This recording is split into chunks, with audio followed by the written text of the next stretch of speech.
That's right. It's time for the ace match. It all comes down to this. We had very back-and-forth matches, back-and-forth series. And the two losing players, Maru and Dark, will join us here. And what will decide which one of these two teams is going to take the lead in round one. So whoever is able to win this will gain 1 point. That is the way it goes because they have only won one more game than their opposing team. They will only win 1 point with this win, but of course, every win matters. Everything counts. Ace matches are even that much more important. You want to get that win over another very strong team, so you could just be that little bit ahead of that team. We just got a shot of Maru there, and here's Dark. Well, you know, winning over a tough team is great because if you win over that tough team, the easier teams, you're probably already feeling like you got those in the bag. You can get those points. Getting the harder points first, it's a great feeling. Both these teams really respecting their opponents, saying basically they were going to be the hardest opponents for them this round. They are both already feeling that. SK's coach Uve even going as far to say that if they won this match, they know they will get first place this round. All right, guys, it's time for our fifth and final match, the ace match, Maru versus Dark, to decide which one of these teams will move on with 2 wins.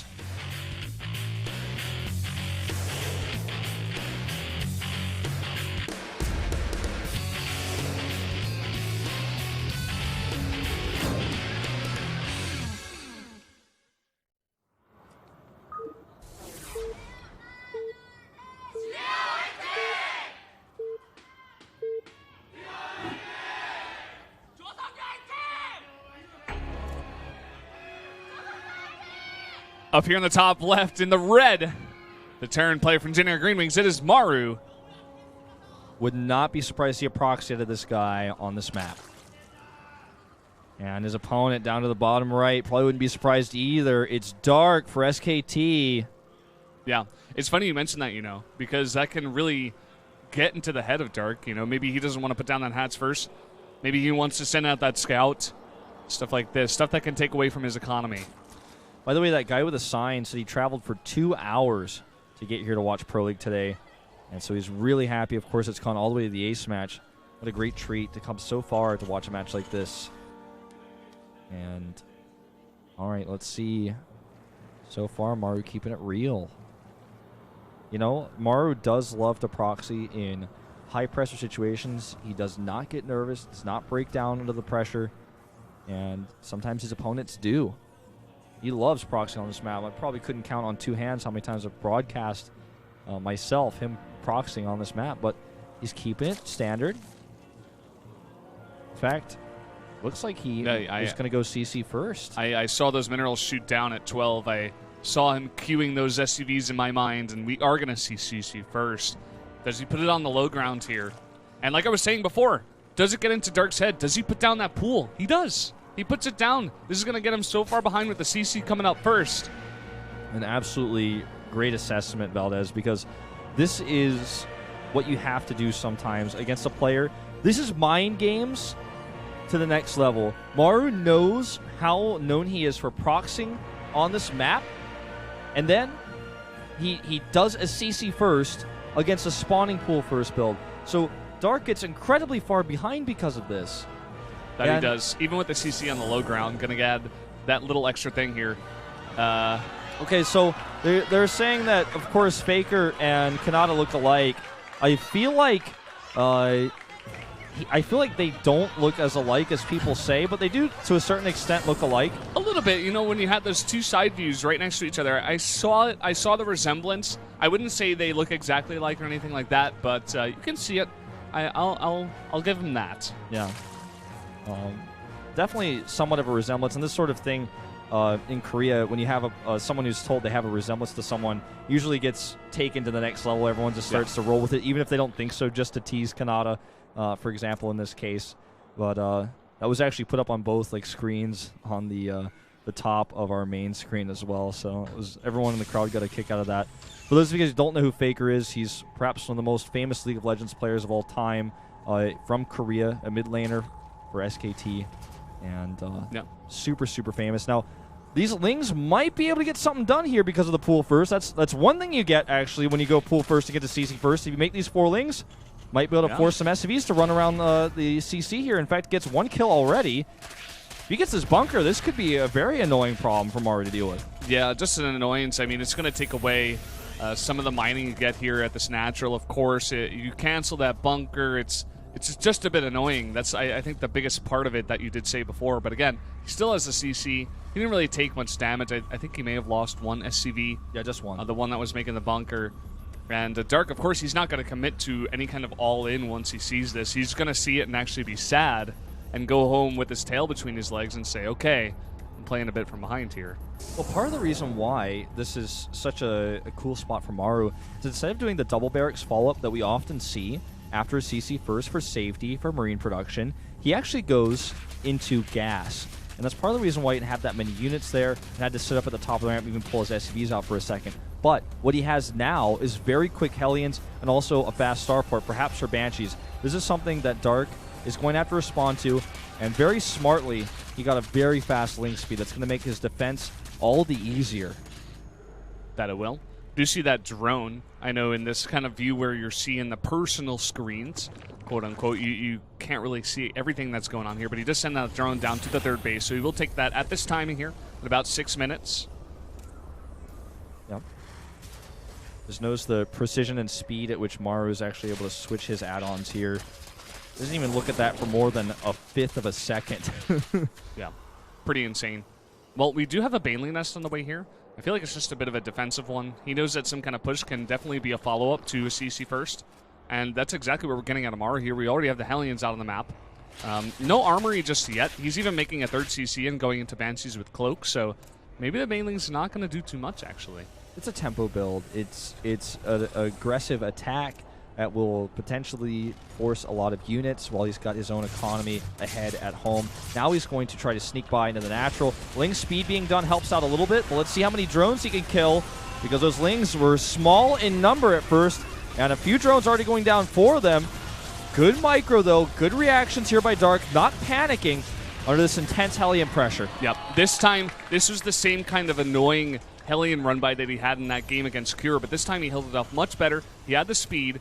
And the micro on the drones, you know, he actually tanked like 2 hits, and then he moved them away as more Zerglings started to pour in. So saves a bunch of drones here. Even going to see the Banshee coming across the map, and he should have some defenses up in just a bit of time. Already Spores going down. Yeah, he put up blind Spores before the Banshee was even scouted, just for safety, because he knew this was a likely follow-up with how quickly he rushed out the gas after CC first.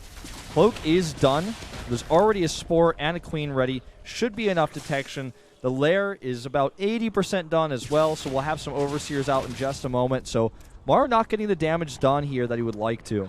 Still in a pretty favorable spot, though, I would argue, especially considering that he has that 3rd CC back at home. And soon we'll be able to do triple SCV production, triple mules, and that's obviously an ideal place to be when you're also putting a little bit of pressure on at the same time. Yeah. Dark delaying the Spore Crawler in his main very smartly. He didn't know if they had Cloak. He only made 1 at the natural first, but then once he saw the Banshee come across, he started to make that second one on the main just in case. He had the lair timing very nicely there as well to have the Overseer out in time. And so far, the Banshee only getting a couple of kills here, so not the most damage done. Yeah, you know, only 5 kills in total this whole game for Maru in Workers. The amount of commitment he put to tech, it's not, you know, not a ton. But he still has this strong tech. He also has a super fast 1-1 up and that 3rd CC that he's actually, because of all this pressure and because of all the map control he's been granted with this, able to put on the low ground. Now, granted, he also has first 4 Hellions, but he still has that control. 2 Banshees can one-shot a Worker, so picks off just 3 more. He's going to fly away. And as long as the Banshee lives, can be repaired for later, come back to do more damage. Yeah. I think Dark is kind of sensing and seeing the army of Maru here and knowing, like, hey, you went for a fast 3rd CC, so he's putting down a 4th hatchery pretty fast. He's going to try to harass at the same time. He's just trying to hold off that harass at the same time. He's got those upgrades going at pretty much the same speed here as Maru. They're going to finish around the same time. I think Maru's about 10 seconds ahead maybe, so he'll have that very slight advantage, but again, not the biggest thing in the world. Now, something JKS is highlighting here is there's a group of Lings hidden And he can make banelings. He can make speed banes, in fact, next to the third base. And that's what we see here.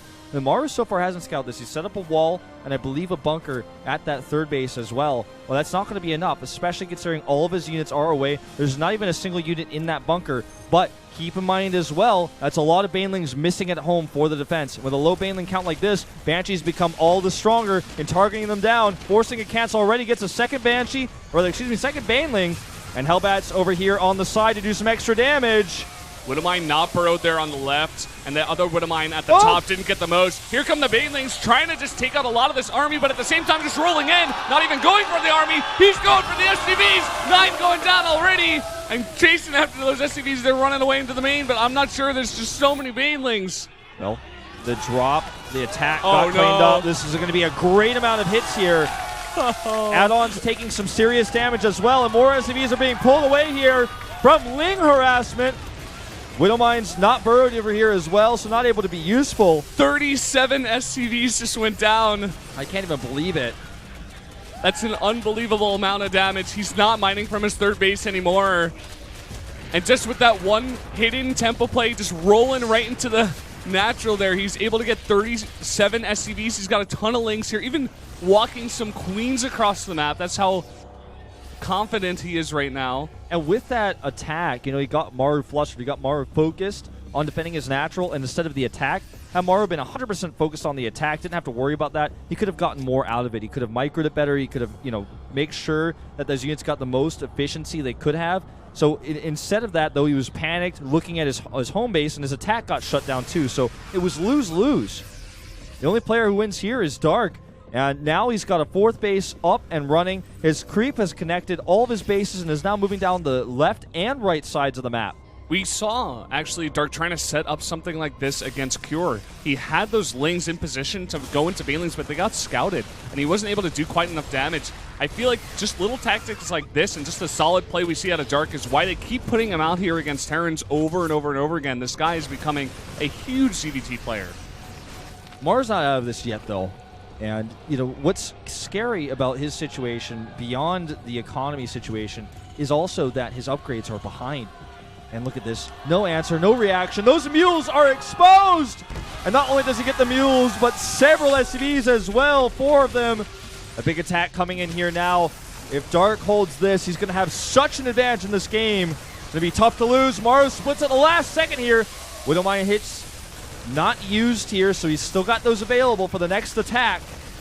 Yeah, Dark trying to make these banelings here to defend. Just 2 Marines in the front, and the Corruptors have popped out now. Tons of Lings pushing forward on the creep. They do get some nice connections here with the banelings, but it's not quite enough just yet. He's got to back off and regroup here. Does Maru have just enough here? That is the question. Well, 2-2 just finished for Dark. That's going to help him out a lot. 50 Lings on the way, but they're not ready yet. Corruptors just going in Hail Mary on those medevacs.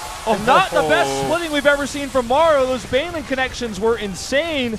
And now he's able to push the medevacs back. And Maru, losing those medevacs, gets off creep here. He's pushed all the way back, losing a lot of tempo. And those armored Corruptors are able to tank so much Marine fire here and just get right on top of the medevacs. They don't care about those Marines pushing forward. I think they took out like 5 medevacs. A decent Widowmine here does go off. But the biggest thing about this is that he's pushed Maru back. He's gained the momentum back. He's able to resupply his baneling count here. Could even take a 5th base at this moment if he wants to. He's beginning to get the +1 even to his air upgrades now. So he's starting to get those upgrades as well. 81 workers on the map right now versus 53. With all that damage, with all that pressure, he's got an insane economy behind this. You know, most of his gas is taken as well. Notably not having his gas in his main base, actually, or at his third, but still, plenty of gas is taken, and even without those gases being taken, he's got plenty of gas in the bank. Concussive shells being researched right now just to make his Marauders a little bit more efficient. It's not an expensive upgrade, definitely something that you would like to have in this situation when you're adding so many Marauders in. And those Corruptors healed up back now to full health. They're ready to tank more Marine fire and just get on top of those medevacs. Such a unique style. We did not see Dark actually utilize this style. Last time he tried to play more standard ZVT, but he's going back to what he's comfortable with here. Yeah, this style is just so effective when you can get the momentum. And look at this. This is momentum for you. He's actually able to surround a bunch of those units over there. bringing in some banelings as well, trying to get some decent hits, only getting 4 Marines, not the biggest hits, and getting a huge hit actually on a ton of banelings there is Maru. It's going to force back Dark. Even hit some of those corruptors as well. You know, a lot of damage done there. Maru is hanging on by the skin of his teeth here. He's got 3 attack on the way. Burrow's being researched now as well because Dark knows he has this tempo advantage. He can actually set up a lot of traps. Or any mistake Maru makes against his traps might actually cost him the game because Maru is basically on his last legs here. He's on his last life. He is turtling. He is holding. But even with the Infestation pick coming up here, 3-3 upgrades are not out of the realm of possibility for Dark. Yeah. One thing that Moonglade loves to talk about a lot is when you're a Zerg player playing against a Terran, if they can get that 4th base up with the Planetary, that is just like the next step for the Terran. But Dark is trying to keep Maru away from being able to do that right now. He's trying to put on the pressure. But again, really nice splits here by Maru, and the baneling hits aren't the greatest. Maru will be able to clean that up. Dark not fighting with his entire army right now, but he's instantly able to remax. He needs to be careful because if he does this too many times, his bank will be depleted. He does have, 5 bases up and running, which is basically infinity money. Well, there's no such thing as infinity money in any sense of economy, real life or video game life. Ton of banelings, though.